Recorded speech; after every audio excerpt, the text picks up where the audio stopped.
From spooky legends past, down through generations, to haunted locations that hold a ghostly past.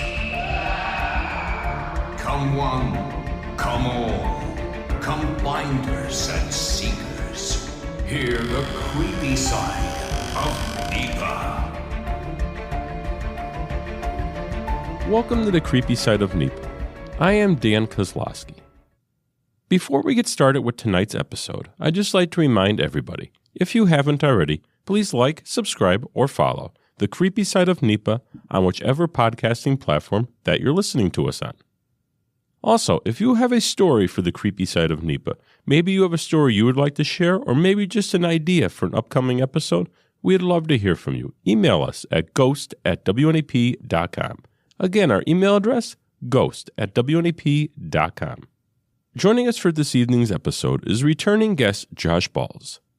Josh is a former member of Motionless in Black and an entrepreneur in the Wilkes-Barre-Scranton area, sorta focusing on the darker side of business.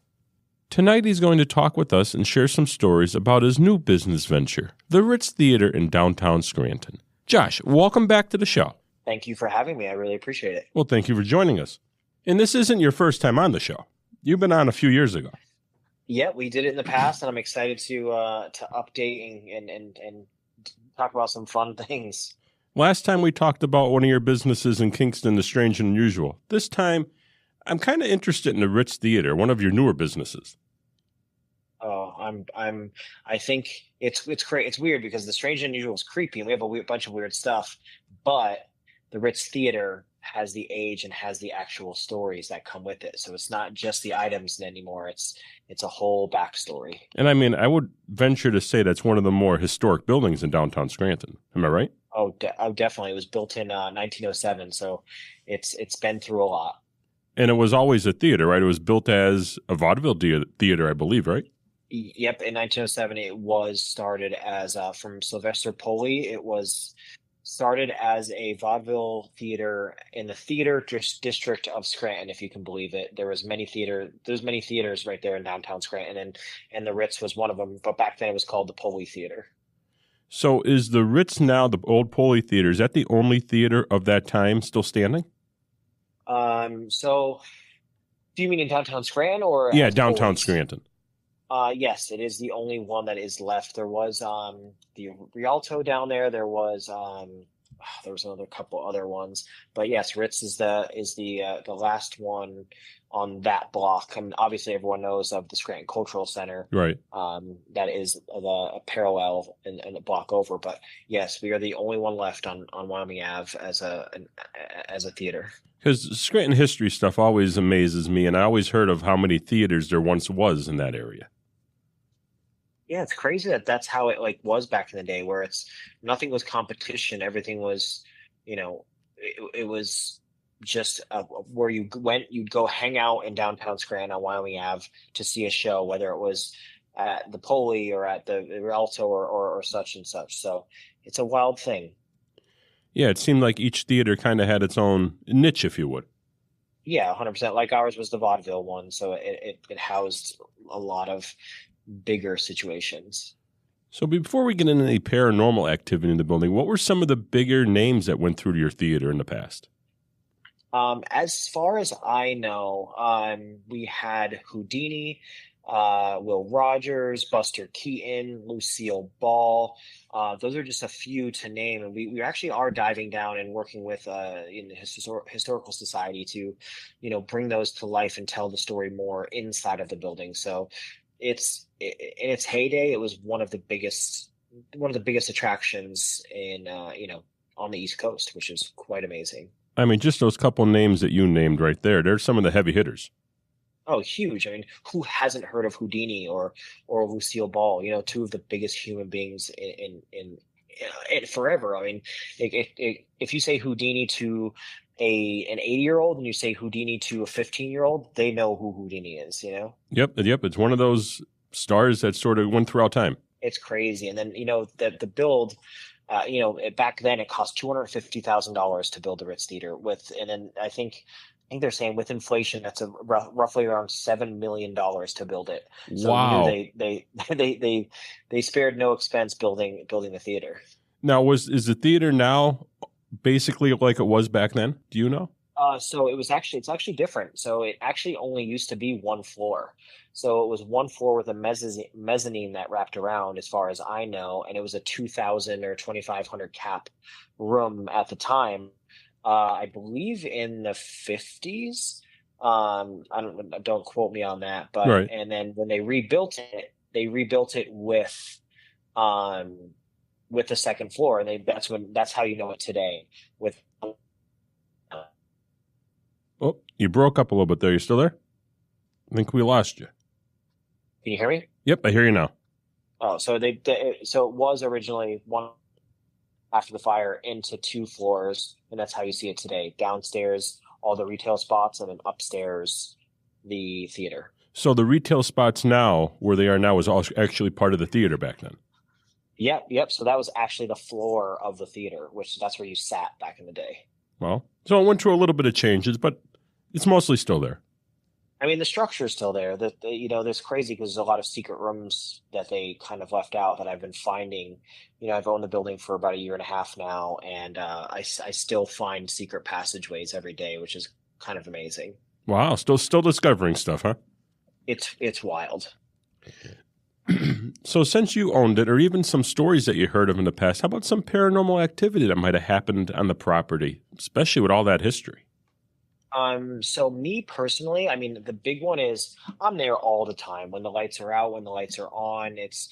There's a presence there for sure. And I mean, as for what I've heard, you hear them be there, and it's not something that you can go, oh, well, that was a heater, or that was a this. Like, I've been in there alone before, and I've definitely heard voices. I've heard help me before. We've had crews there that have heard. We always say it's the little girl. It's always that little girl voice, like that younger, and it's the same two words that are always said, which is always help me. Which is the two things that you don't ever want to hear when you're alone in a dark 40,000 square foot building. And it's always seemed to be little children in theaters for some reason.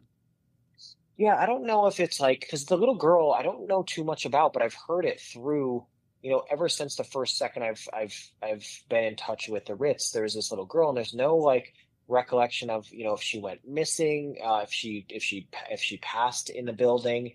So I've been always looking for that connection. If someone is listening now, please, I would love to hear if you know any stories about the Ritz and a lot of things. But there is that little girl is one big one that is a part of it. And I've heard that, people have seen her in her little, evening gown running across the theater, running across the stage, but being there, that's the biggest presence that's always felt. That's the most usual one. I mean, there's a couple different things. I mean, there's the sometimes the projector will pop on and off, which is really crazy because the projectionist, one of the last movies shown there were Men in Black, I believe, and the projectionist died in the projection room in the Ritz, which is crazy. Yeah, that's a little creepy in itself. Very creepy. So we actually still have the projector in the lobby of the theater. So we love to keep it around because I feel like it deserves its spot in there forever. I've been in the Ritz Theater since you took it over a few times now, and I've seen that projector, and that's a massive piece of machinery. Oh, it took four of us to bring it downstairs. I can't imagine moving that down to the lobby.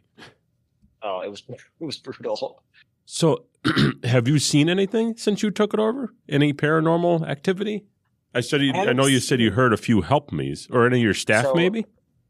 So the staff has definitely seen people. They tell me all the time they see shadows and shadow people all the time. But for me, I think I'm so in tune with that world and I respect it so much that it kind of leaves me alone. And it's like, hey, this is your building. You're taking care of it. We're going to leave you alone. We're that here makes to help sense. you.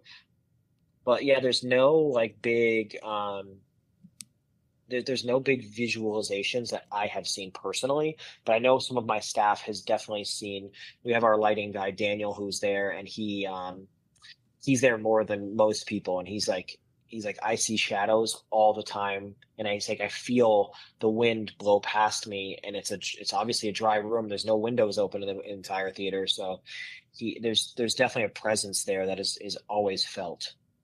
Now, I know downstairs in the first level you put your restaurant Noir recently within the past year or so. Do you think that might have contributed to any of the shadow scene since it's more of a darker themed? I don't know. I mean, I feel like, when people rope in the goth thing to spooky, it's one of those things that it's kind of interesting because I feel like most people like myself and in that community respects the dead and especially us, like anything that I do, I try to do out of respect to everything from that the dead, the alive, the things like that. So I would hope that they would be appreciative, the spirits, if they may, they'd be appreciative of the space that we built. But I don't know if it's in conjunction with it. We play some heavier music and some cooler music, and we have that goth look. But I would think, I really base the look of Noir. If the lights are on, it just looks like something from the 1920s. So I feel like it is an ode to the original Ritz, or the Poli, if you may. So I don't know. You never know what things like and what things don't like. It's not like I can talk to them. Right. And I know a lot of people say on the show in the past that once people start doing a lot of construction to an older facility, older property, that seems to conjure up a lot of spirits, if you would, or paranormal activity. Yeah. I mean, so it's really wild to uncover things. Like there's an entire room, probably 50 by 50 with 40-foot ceilings that I didn't even know existed until like 6 months ago. Wow, that's a pretty major room. Yeah, it's above the green rooms, and there's no way to get to it except for climbing up a ladder to get into like a nook that was like cut out. And it used to be the old rigging above the old stage, and now it's just blocked off. It's not even there's no access to it at all. It houses like some ductwork for the back of the building, and I was tracing the ductwork because we were having an issue with air conditioning, and while I was doing that, I traced it up into this random room, and here I just saw a 50 by 50 with 40-foot ceilings with a bunch of metal girders, and it was pretty wild to see. And then if you go down, you go down to the basement, there's little catacombs that open up into the walls that walk under, and you can go under the entire building. It's pretty scary. So the basement is basically just like tunnels going to different locations? So they go under. So some of the things go under the entire building basically, and there's all these steel girders that are going across, and like where you can tell where the rubble is of like when they renovated it, when it was one floor versus two. It's pretty up there. So would you say that room is the weirdest thing that you've seen in the property so far? Or the most, I guess, the thing you were surprised by the most? That was what I was surprised by the most. It is so much. It is such a giant space that it took me by surprise. That it's like, why was this never utilized? Why is this just tucked away and hidden? It's so odd. And I think before you guys took it over, it wasn't used much, right? The theater itself? Rarely. Yeah, it was rarely used. It was very like dormant for about 10 years, I think I heard, if not plus 10 years. So was it basically in good condition still when you took it over, or did you do a lot of rehab work? We had to do a lot of rehab work, but it was a lot of cosmetic stuff and a lot of like bringing it up to code. And, it's been, I'm not sure how long it's been out of code, but, we had to do those little incidentals, but a lot of a lot of visual stuff, a lot of painting, a lot of updating like light fixtures to make it, give it the look that we wanted it in the feel that I wanted it to have.